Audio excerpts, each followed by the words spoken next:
교회 여러분, 하나님을 사랑하십니까? 여러분 속에 하나님을 바라고 또 하나님을 즐거워하며 하나님을 기뻐하는 그런 마음이 여러분 가운데 있으십니까? 지난 2주 동안 주일마다 시편 84편 순례자의 노래를 차근차근 함께 보며 묵상해 왔는데 이제 오늘이 마지막 시간입니다. 10절부터 12절까지의 남은 부분을 함께 볼 차례인데요. 이런 노랫말로 오늘 본문이 시작됩니다. 주의 궁정에서의 한 날이 다른 곳에서의 첫날보다 나은즉 악인의 장막에 사는 것보다 내 하나님의 성전 문지기로 있는 것이 좋사오니. 참 유명한 표현이죠. 참 아름다운 식구입니다. 그렇지 않습니까? 그런데 여러분, 문제는 이것입니다. 여러분, 이 노랫말에 공감이 가십니까? 주의 궁정에서의 한 날이 다른 곳에서의 첫날보다 낫다. 악인의 장막에 사는 것보다 내 하나님 성전 문지기로 있는 것이 좋다. 좋사오니. 여러분, 이 노랫말에 공감이 가십니까? 잘 보시면요, 문구는 참 아름다운데 사실 시인은 정말 어마어마한, 어떻게 보면 정말 터무니없어 보이는 그런 고백을 하고 있는 것이에요. 주의 궁정에서의 단 하루 한 날을 보내는 것이 다른 어떤 곳에서 첫날을 보내는 것보다 낫다고 말합니다. 첫날이라는 거 그냥 대충 계산해도 3년이잖아요. 여기 대비 비율이 어떻게 됩니까? 그러니까 1대 1000인 것이죠.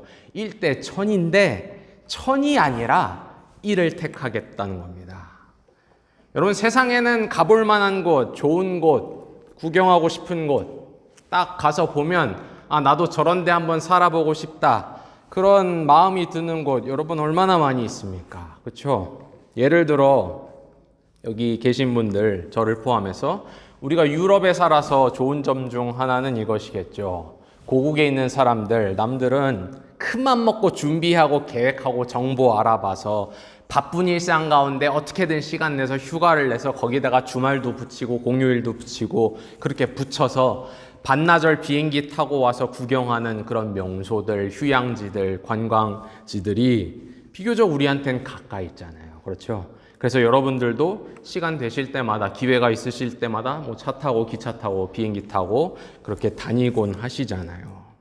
그렇게 가볼 곳, 그렇게 좋은 곳이 많은데 거기서 첫날을 보내는 것보다 주의 궁정에서 단 하루 24시간 보내는 것, 그게 더 낫다. 나는 그걸 선택하고 싶다. 난 그걸 선택하겠다. 비교할 수 없이 짧은 시간이지만 그 시간이 훨씬 값지고 훨씬 꽉 차고 훨씬 복되다. 그런 순례자의 노래에 여러분 공감이 가십니까? 이 표현을 읽었을 때 듣는 여러분의 마음이 동하십니까? 또한 여러분 한번 오늘 말씀 보세요. 시인이, 순례자가 이렇게 노래합니다. 악인의 장막에 사는 것보다 내 하나님의 성전 문지기로 있는 것이 더 좋다. 이렇게 노래한단 말이죠. 이 역시 문구만 보면 참 아름답습니다. 그런데 여러분, 성전 문지기란 무엇입니까? 문지기란 말 그대로 문 지키는 사람이에요. 구약 성경에 보면 성전에서 봉사하는 수많은 일들이 있는데 그 수많은 일 중에 가장 말단, 가장 허드렛 일에 해당하는 것이 문지기입니다. 왜냐하면 성전 문지기가 어디서 일합니까? 중심부로부터 가장 멀리 떨어져 있는 곳, 출입구 양옆에 서서 지키고 있는 것이에요. 그러니까 중심부, 중앙부, 스포트라이트 받는 자리 아니고 사람들이 그냥 왔다 갔다 하는 곳, 사람들이 그냥 무심코 지나가는 곳, 사람들이 별난리 눈길 줄 필요가 없는 곳, 거기서 일하는 것입니다. 그런데 반면에 장막에 거하는 것, 장막에 산다는 건 무엇이에요? 그 앞에 악인이라는 게 붙어서, 악인의 장막이라 붙어서 조금 꺼림직하긴 하지만 장막에 거한다는 것은 그야말로 중심부, 내부, 중앙부에 있는 겁니다. 여러분, 옛날에 뭐 사극이나 역사 영화 보면은 장막 안에 누가 있습니까? 장군이 있고 총사령관이 앉아 있지 않습니까? 우두머리 노릇하는 거예요. 여러분, 사람이 중심부에 있고 싶어 합니까? 그게 아니면 가장자리에 있고 싶어 합니까? 물론 요즘에는 사람마다 취향의 차이는 조금씩 있겠죠. 그런데 우리 속담에도 그런 말이 있죠. 여러분 들으시면 아실 겁니다. 용의 꼬리가 되기보다는 뱀의 머리가 되는 것이 낫다. 이런 말이 있습니다. 그런 말 왜 지었겠습니까? 왜 하겠습니까? 세상에서, 사회에서, 인생에서 축적된 경험들이 있기 때문에 그런 말을 하는 것이에요. 실제로 가장자리에 있으면 별로 존중 못 받거든요. 몇 년 전에 한국 뉴스에 이런 사회적 문제가 여러 차례 보도된 적이 있었어요. 어떤 이야기냐면 아파트에서 경비 보시는 분들이 얼마나 실제로 큰 언어폭력, 무시와 멸시, 심지어 신체적인 폭력에 시달리고 있는지가 기사화된 적이 있었습니다.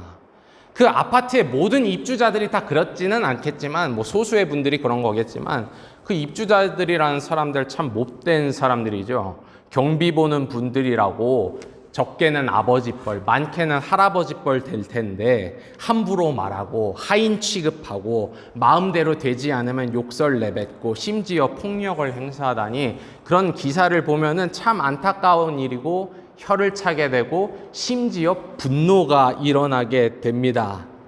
그런데 한편으로 달리 생각해 보면 사회가 그런 곳이라는 것, 세상이 그런 곳이라는 것, 그게 분명 현실이기도 하죠. 그게 팩트이기도 하죠. 그래서 남한테 무시받지 않으려면, 남한테 홀대받지 않으려면 용의 꼬리가 될 바에야 뱀의 머리가 되라, 그런 말을 했던 겁니다. 그래서 여러분 교회 오래 다니신 분들 옛날에 떠올려 보면 그런 기억 있으실지 모르겠는데, 옛날에 제가 기억하기에도 어른들이 그렇게 많이 기도해 줬어요. 꼬리가 되지 않고 머리가 되게 해달라. 그렇게 축복기도 많이 해주셨습니다. 그런데 오늘 순례자는 뭐라고 말해요? 오늘 시인은 뭐라고 노래합니까? 악인의 장막에서, 장막 내부에서, 거기서 존대받고 스포트라이트 받고 우두머리 노릇하는 것보다 나는 하나님의 성전 맨 바깥 가장자리 문에 서서 문지기 일 보는 것이 더 낫다. 그런 어마어마한 고백을, 그러니까 사회적 통념, 세상의 상식, 인생의 지혜에 거스르는 그런 엄청난 고백을 하는 겁니다. 그런데 여러분, 언제 사람이 이런 바보스러워 보이는 판단을 할 수 있죠? 정상적이어 보이지 않는 그런 판단을 할 수 있죠? 언제냐면 무언가에 완전히 사로잡힐 때, 거기에 완전히 몰두할 때, 그것이 가진 매력에 푹 빠져버릴 때 그럴 수 있습니다. 백범일지에 보면 독립운동가이자 대한민국 임시정부 주석이었던 김구 선생이 이런 유명한 어록을 하나 남겨놨어요. 제가 한번 읽어드릴게요. 나는 일찍이 우리 독립정부의 문지기가 되기를 원했다. 왜냐하면 그것은 우리나라가 독립국가만 되면 나는 그 나라에서 가장 미천한 자가 되어도 좋다는 뜻이다. 그런 이야기를 했었습니다. 참 놀랍고 엄숙한 고백이죠. 나라가 독립하는 것에 온 마음과 생각이 사로잡혔던 사람, 그것을 무엇보다 희망했고 또 갈망했던 자의 표현입니다. 물론 김구 선생과 시편 84편의 순례자 사이에는 갈망하는 대상, 사모하는 대상은 차이가 있지만 그 정서만큼은 동일하죠. 유사하죠. 나는 문지기여도 좋다는 거예요.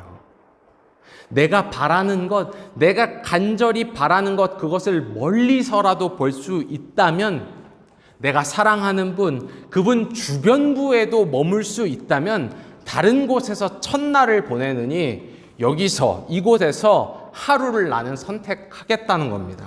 기꺼이 그렇게 하겠다는 거예요. 그렇다면 여러분, 오늘 시인이 말하는 그 엄청난 대상, 시인으로 하여금 1000대1이라는 그 압도적인 비율마저 무너뜨려버리게 만드는, 머리가 아니라 꼬리를 선택하게 만드는 그 놀라운 갈망의 대상은 도대체 무엇입니까? 도대체 누구입니까? 바로 하나님입니다. 하나님.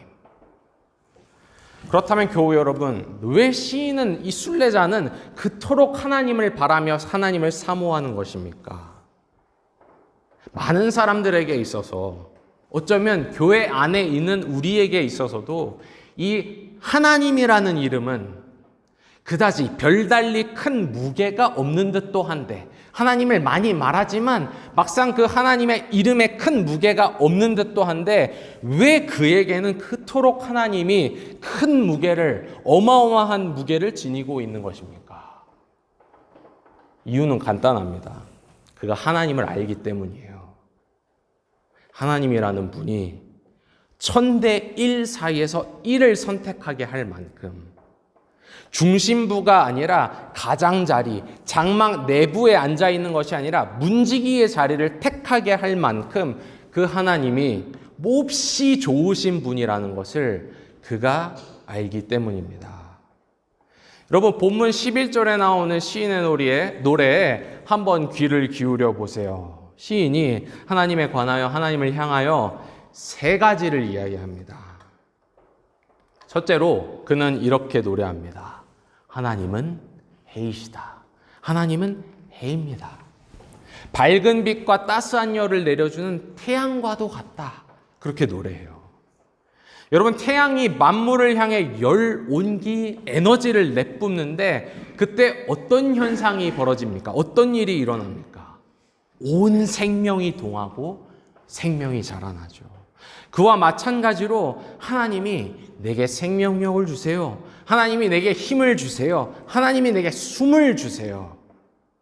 여러분, 태양빛이 주변을 환히 비춰주는 대낮이면 누구나 만물을 환히 볼 수 있습니다. 환히 보고 분별하고 내가 가야 할 길 밝히 정확히 뚜렷이 보고 두려움 없이, 해가 떠 있으니까 모든 것이 보이니까 두려움 없이 거침없이 전진할 수 있습니다. 마찬가지로 시인은 노래합니다. 하나님이 내 길에 빛이 되어주세요. 빛을 비추어 주세요. 여러분, 이와 함께 동시에 또 시인이 뭐라고 고백합니까? 한 쌍으로 하나님은 방패이십니다. 하나님은 나의 방패이시다. 우리가 살아가는 세상, 우리의 삶의 현실은 걸어가야 할 길, 맞춰야 할 하나의 순례로 비유할 수도 있지만 여러분, 때로는 실제로 어떻습니까? 우리가 살아가는 삶의 현실은 때로는 마치 전쟁터와 같기도 합니다. 불화살이 사방에서 이쪽 저쪽으로 정신없이 마구 난사되는, 막 화살이 날아다니는, 언제 어디서 창깔이 나를 향해 내려칠지 모르는 그런 무척 혼란스러운 전장과도 같습니다. 그런데 거기서 하나님이 내 방패, 나의 방패가 되어주셔서는 내가 해를 입지 않도록, 나에게 주어진 생명을 내가 다할 수 있도록, 내가 가야 할 길을 종점까지 마칠 수 있도록, 내 소명을 다할 수 있도록 하나님이 보호해 주십니다. 그 하나님이 있어서 마치 영화 속, 옛 이야기 속, 옛 스파르타의 전사들, 아테네의 전사들이 그랬듯이 방패를 이렇게 앞세우고 화살을 막아내면서 앞으로 가는 거예요. 전진하는 것이에요. 그러니까 여러분, 종합해 보자면 이런 것이죠. 적극적인 차원에서 우리가 살아가고 우리가 성장하고 우리가 전진하는 데 꼭 필요한 에너지와 힘과 빛이 되어주실 뿐만 아니라 소극적인 차원에서 보면 사방에 도사리고 있는 위협과 시험과 위기와 공격으로부터 나를 지켜주신다는 겁니다. 우리를 지켜주신다는 겁니다. 누가요? 하나님께서요. 그래서 그분은 나의 해이자 나의 태양이자 동시에 나의 방패라고 노래합니다. 그걸 알기에, 그걸 믿기에 하나님의 이름이 너무 소중해요. 하나님의 이름이 의미가 있어요. 하나님의 이름이 내게 무게가 있어요. 여러분, 둘째로 시인이 하나님을 향하여 뭐라고 노래합니까? 하나님은 내게 은혜와 영화를 주시는 분이다. 그렇게 노래합니다. 여러분, 우리 은혜 참 좋아하죠. 은혜 많이 말하죠. 은혜는 무엇입니까? 은혜란 무엇입니까? 은혜란 그야말로 받을 자격이 없음에도 불구하고 주어지는 호의, 주어지는 선물입니다. 그게 은혜입니다. 그래서 우리 믿는 자들은 늘 고백하곤 하죠. 자격 없지만, 조건 없지만, 내세울 것 없지만 하나님이 은혜를 주신다. 그 은혜를 받아 누리고 그 은혜를 우리가 받아 사는 것이라고 그렇게 말합니다. 우리가 하나님께 대가 청구하는 건 아니고, 우리가 하나님께 편지로 내 희농 보내는 것 아니고 수고에 대한 봉급 달라고 하는 것 아니고 은혜 받는 것입니다. 여러분, 우리가 무에서 유로 존재하기 시작한 첫 순간부터, 우리 생의 첫 순간부터 우리가 전혀 기억하지 못하고 우리가 전혀 의식하지 못하는 그 기원의 순간부터 은혜가 우리에게 일방적으로 주어졌기에 우리에게 숨이 붙어 있는 것이고 마지막 순간까지 은혜가 우리에게 머물 것이에요.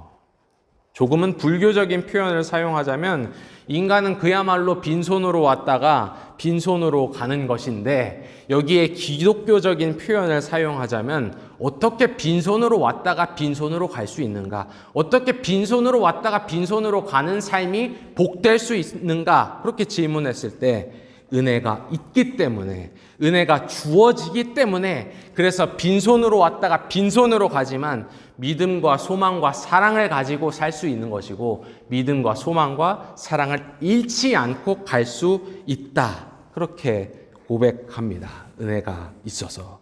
그런데 오늘 말씀 보면 그 은혜와 함께 또한 무엇이 주어집니까? 영화가 주어져요. 영화가. 은혜를 받는 사람이란 분명히 아까도 말씀드렸지만 자격이 없는 사람이고 가난한 사람이고 빈손을 내미는 사람일 뿐인데 그 사람한테 하나님이 영화를 주시는 거예요. 여러분, 영화를 주신다는 게 무슨 말입니까? 분위기를 싸하게 해서 죄송합니다만 뭐 티켓을 주겠다는 겁니까? 필름을 보여주겠다는 겁니까? 그거 아니죠. 영화, 영어로는 언어, 독어로는 에레, 즉 존귀케 하신다는 겁니다. 하나님이 영화를 주세요. 참 희한한 일이죠. 자격이 없어서 받는 것을 은혜라고 했는데 은혜를 주실 뿐만 아니라 존귀케 하세요. 교회 여러분, 우리라는 사람들은 존귀케 되는 것, 존중과 존대를 받는 것에 안달이 나 있잖아요. 거의 막 몸이 달아오르잖아요. 그래서 그게 안 되면 너무 속상하고 너무 실망스럽고 누군가가 나한테 존대하지 않으면, 존중하지 않는 그런 몸짓이나 언어를 보이면 집에 가서 그게 너무 상처가 되잖아요, 마음에. 그런데 하나님이 존귀케 하신다는 겁니다. 이 대목에서 확 떠오르는 장면 하나가 있습니다. 무엇이냐면 바로 아까 10절에 나왔던 문구, 문지기, 가장자리 문지기. 그 10절만 볼 땐 이상했어요. 이해가 가지 않았어요. 아니 사람이 당연히 장막 안으로 들어가야지 뭐 문지기를 하는 게 더 낫다 그러냐. 그런데 여기 11절을 보니까 이래서 시인이, 순례자가 나는 하나님 전 문지기를 하겠다, 그게 더 좋다, 그게 더 좋사오니 그렇게 했던 것이구나. 그 사람이 아무 생각 없이 그랬던 것이 아니라 하나님이 은혜를 내려주실 뿐만 아니라 영화를 주시는 분이시기 때문에, 하나님께서 자신의 은혜를 받는 자들을 또한 반드시 존귀케 하시는 분이시기 때문에, 시편 23편에 나오는 표현을 따르자면 하나님은 원수의 목전에서 상을 후히 차려주시며 잔을 채워주시고 머리에 기름을 발라주시는 분이시기 때문에 그걸 믿고 그걸 알고 그걸 바라면서 나는 악인의 장막에 가지 않아. 설령 악인의 장막에서 거기 앉아서 우두머리 노릇할 수 있다, 그런 자리가 열리고 그런 오퍼가 온다고 할지라도 난 괜찮아. 나는 차라리 오히려 하나님 성전에 문지기를 하겠다. 그렇게 말했던 것입니다. 세상 사람들은 문지기, 가장자리, 주변부라면 뭐 들어보지도 않고 덮어놓고 무시하고 멸시할지도 모르지만 하나님은 그렇지 않다는 것. 하나님이 어떤 분이신지를 그가 알았기 때문에 그는 기꺼이 그 자리, 하나님을 향하는 자리, 하나님 자신을 선택한 것이에요. 셋째로 11절 말씀 보시면 시인이 하나님을 향하여, 하나님에 관하여 마지막으로 무엇을 노래합니까? 이렇게 노래합니다. 하나님은 정직하게 행하는 자에게 좋은 것을 아끼지 아니하실 것임이니이다. 이렇게 노래합니다. 정직하게 행하는 자에게 좋은 것을 아끼지 아니하실 것입니다. 참 멋진 말씀이죠. 저는 이 문구를 이렇게도 한번 풀어서 바꿔보고 싶어요. 하나님은 자신 앞에서 올곧게 행하는 자, 하나님 앞에 올곧게 살려는 자에게 결코 좋은 것을 아끼지 아니하신다. 이렇게도 한번 풀어 설명해 보고 싶어요. 여러분, 여기 잘 보시면요. 11절의 마지막 문장 보시면요. 여기에 정직함과 좋은 것, 올곧게 행함과 좋은 것이 이렇게 나오는데요. 그렇죠? 여러분, 좋다. 형용사 좋다. 좋은. 그것 독어로 뭐라고 합니까? 너무 쉬운, 여러분 레벨에 너무 쉬운 질문이죠. 뭡니까? 굿이죠, 굿. 굿. 영어로도 거의 똑같습니다. 굳이 차이를 의도적으로 표현하자면 좀 더 길겠죠. 굿.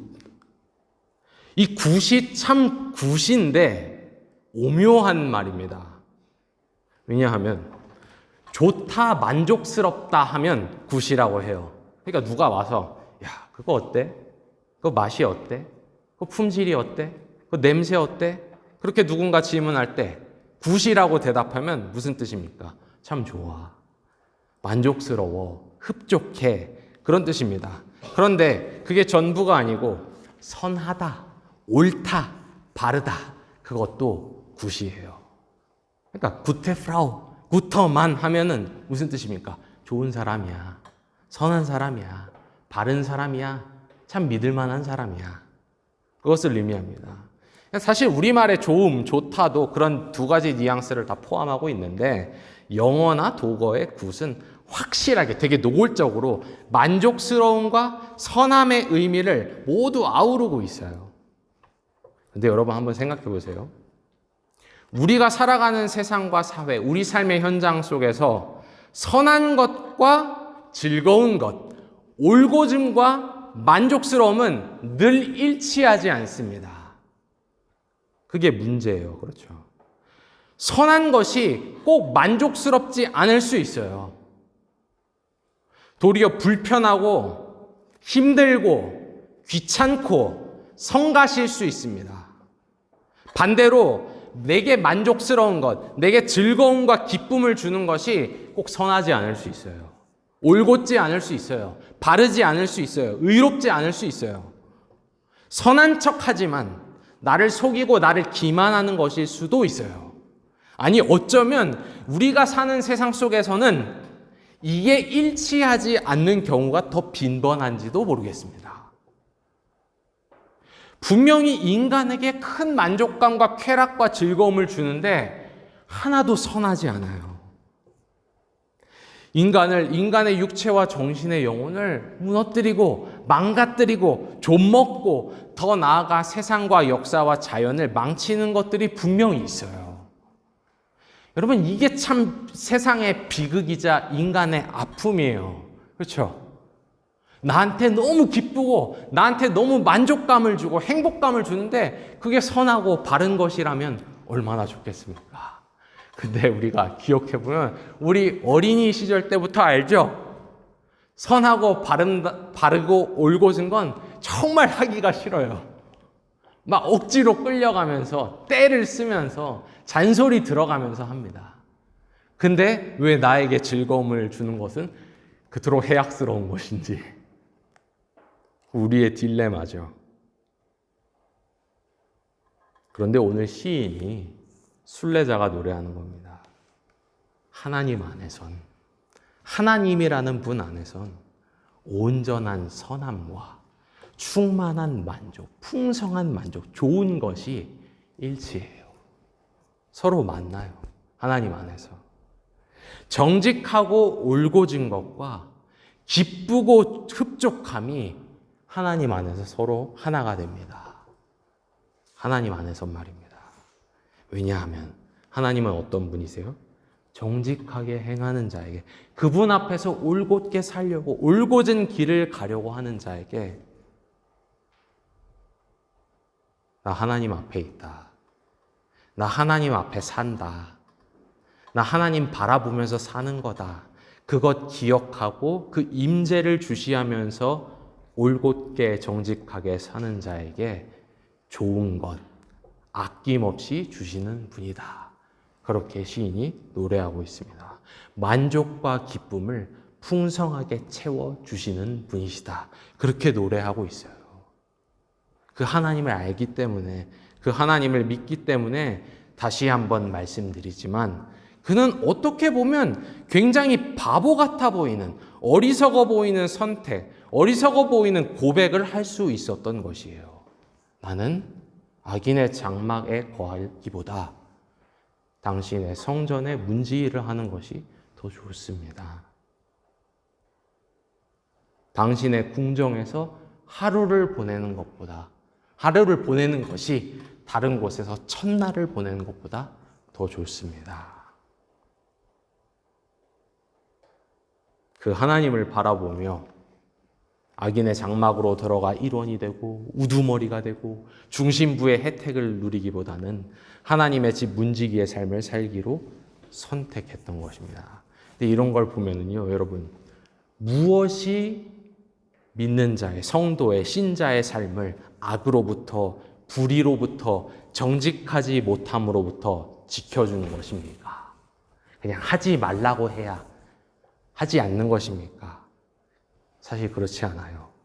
선하신 하나님, 동시에 좋으신 하나님, 그 하나님을 정말 아는 것, 그 하나님은 정말 선하신 분이시고 정말 좋으신 분이시구나. 선함과 좋음이 그분 안에서 하나로 만나는구나. 그 하나님을 아는 것, 그 하나님을 믿고 그 하나님을 바라보는 것이 그를 지켜줍니다.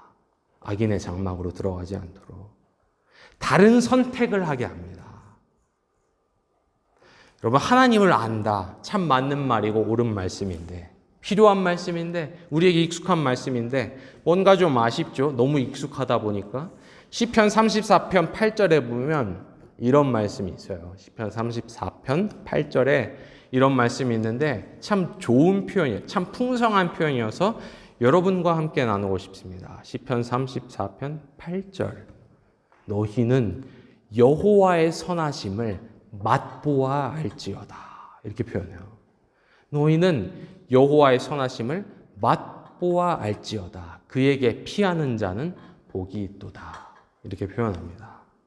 그 하나님의 선하심, 동시에 그 하나님의 좋으심을 우리가 맛보아 알았으면 좋겠습니다. 그 하나님의 선하심과 좋으심을 맛보아 알아서 우리의 삶이 그분 앞에서 정직하고 올곧을 뿐만 아니라 큰 만족과 기쁨이 있기를, 정말 기꺼이 행복한 삶이라고 말할 수 있는 그런 삶이 되기를 소원해 봅니다. 마지막으로 교우 여러분, 오늘 시편 84편을 맺는 끝구절 12절 보시면요, 순례자의 노래는 이런 문구로 가름됩니다. 만군의 여호와여, 주께 의지하는 자는 복이 있나이다. 만군의 여호와여, 주께 의지하는 자는 복이 있나이다. 마무리하는 시점에서 시편 84편 전체를 한번 다시 되돌아보면요, 거기에는 총 3번에 걸쳐서 복의 선언이 나옵니다. 우리가 이미 본 내용들인데 여러분 다시 한번 기억해 보세요. 첫째는 4절에 보면 주의 집에 사는 자들은 복이 있나이다. 그렇게 고백해요. 그리고 둘째는 5절에 보면 주께 힘을 얻고 그 마음에 시온의 대로가 있는 자는 복이 있나이다. 그렇게 고백해요. 그리고 마지막 셋째로 오늘 본문 12절, 만군의 여호와여, 주께 의지하는 자는 복이 있나이다. 이렇게 복이 있나이다가 3번에 걸쳐 나옵니다. 근데 그 복의 선언들을 잘 면밀히 보면은 그 대상이, 그 향하는 대상이 누구냐면 바로 하나님입니다. 언어가 하나님을 향하고 있어요. 그러니까 이 복의 선언들은 1차적으로는 시인 순례자 자신의 신앙 고백이자 감사 찬양인 것입니다.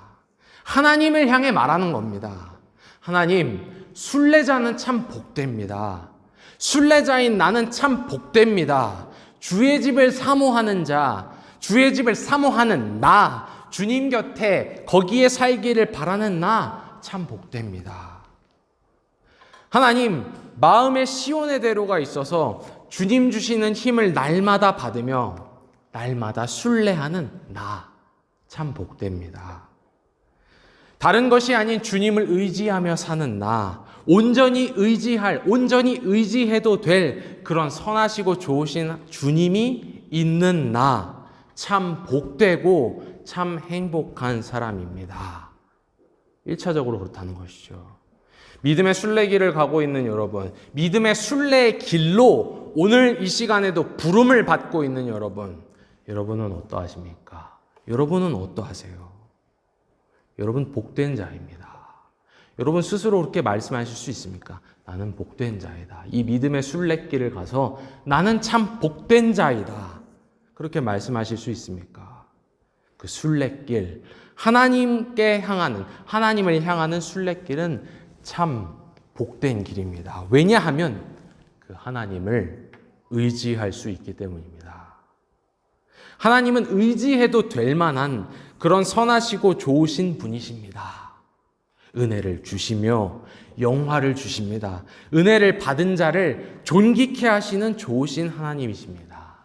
그분 앞에 바르게, 올곧게, 정직하게 살려고 사는 사람들, 행하는 자들, 그런 사람들 결코 외면하고 등 돌리는 그런 분이 아니십니다.